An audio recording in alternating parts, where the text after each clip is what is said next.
नमस्कार, सुजस बुलेटिन में आपका स्वागत है। मैं हूं आपके साथ अश्विनी सरोही। एक नजर हेडलाइंस पर।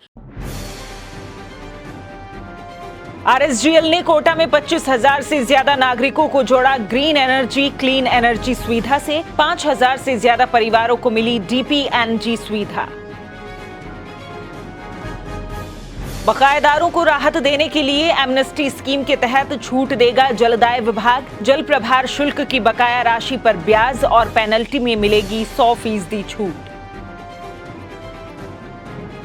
लोकसभा चुनाव के दौरान सीमावर्ती क्षेत्रों में आपराधिक गतिविधियां रोकने के लिए अंतर्राज्यीय स्तर पर हो रहे प्रयास। आपसी समन्वय के लिए श्रीगंगानगर कलेक्ट्रेट में हुई बैठक। राज्य सरकार के संयुक्त उपक्रम राजस्थान स्टेट गैस लिमिटेड द्वारा कोटा में 25,000 से ज्यादा नागरिकों तक ग्रीन एनर्जी क्लीन एनर्जी सुविधा से जोड़ दिया गया है। वहीं जयपुर के कूकस और अलवर के नीमराना में सीएनजी और कोटा में सीएनजी और पीएनजी सुविधाएं उपलब्ध कराने के साथ ही सेवाओं का विस्तार भी किया जा रहा है। आरएसजीएल के प्रबंध निदेशक श्री रणवीर सिंह ने बताया कि कोटा में 5,064 परिवारों को डोमेस्टिक पाइप्ड नेचुरल गैस डीपीएनजी सुविधा उपलब्ध करा दी गई है। उन्होंने बताया कि कोटा वासियों को रोड मैप बनाते हुए डीपीएनजी सीएनजी सेवाओं से जोड़ा जा रहा है। आरएसजीएल द्वारा 10 सीएनजी स्टेशनों का संचालन करते हुए वाहनों को ग्रीन एनर्जी उपलब्ध करवाई जा रही है, जबकि 60 व्यावसायिक कनेक्शन और 13 औद्योगिक प्रतिष्ठानों में नेचुरल गैस उपलब्ध कराई जा रही है। आरएसजीएल द्वारा कोटा, नीमराना और कूकस में कारोबार बढ़ाने, नए लोगों को जोड़ने और नवाचार की दिशा में लगातार कदम बढ़ाए जा रहे हैं। जन स्वास्थ्य अभियांत्रिकी विभाग द्वारा बकायेदारों को राहत प्रदान करने के लिए एमनेस्टी स्कीम के तहत छूट दी जाएगी। जलदाय विभाग के शासन सचिव डॉक्टर समित शर्मा ने बताया कि बकाया जल प्रभार शुल्क की बकाया राशि पर ब्याज और शास्ति में आगामी 31 मई 2024 तक एक मुश्त जमा कराए जाने पर 100% छूट दी जाएगी।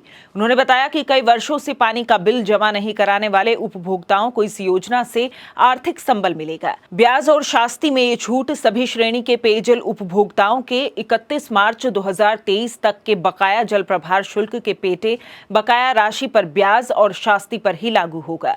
बकाया राशि एक मुश्त जमा कराने पर छूट का लाभ मिलेगा।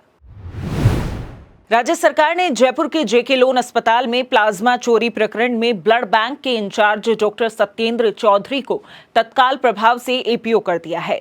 चिकित्सा एवं स्वास्थ्य विभाग के अतिरिक्त मुख्य सचिव श्रीमती शुभ्रा सिंह ने बताया कि जेके लोन अस्पताल में लैब टेक्नीशियन द्वारा प्लाज्मा चोरी का मामला सामने आया था।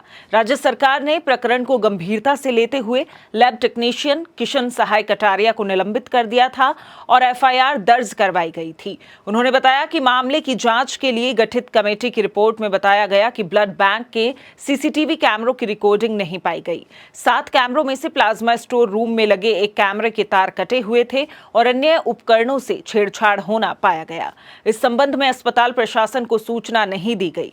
इन स्थितियों को संदेहास्पद माना गया है। जांच रिपोर्ट के आधार पर ब्लड बैंक के इंचार्ज डॉक्टर सत्येंद्र चौधरी को कार्य के प्रति उदासीनता और पर्यवेक्षणीय लापरवाही का दोषी मानते हुए राज्य सरकार ने तुरंत प्रभाव से एपीओ कर दिया है। लोकसभा चुनाव के दौरान सीमावर्ती क्षेत्रों में अपराधियों, मादक पदार्थों और धनबल की आवाजाही को रोकने के लिए अंतर्राज्यीय स्तर पर प्रयास किए जा रहे हैं।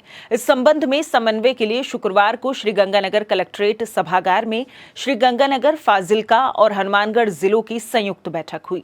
इस दौरान प्रशासनिक और पुलिस अधिकारियों के बीच लोकसभा आम चुनाव के तहत असामाजिक तत्वों की सूचनाएं साझा करने और उनके खिलाफ संयुक्त कार्रवाई पर सहमति जताई गई।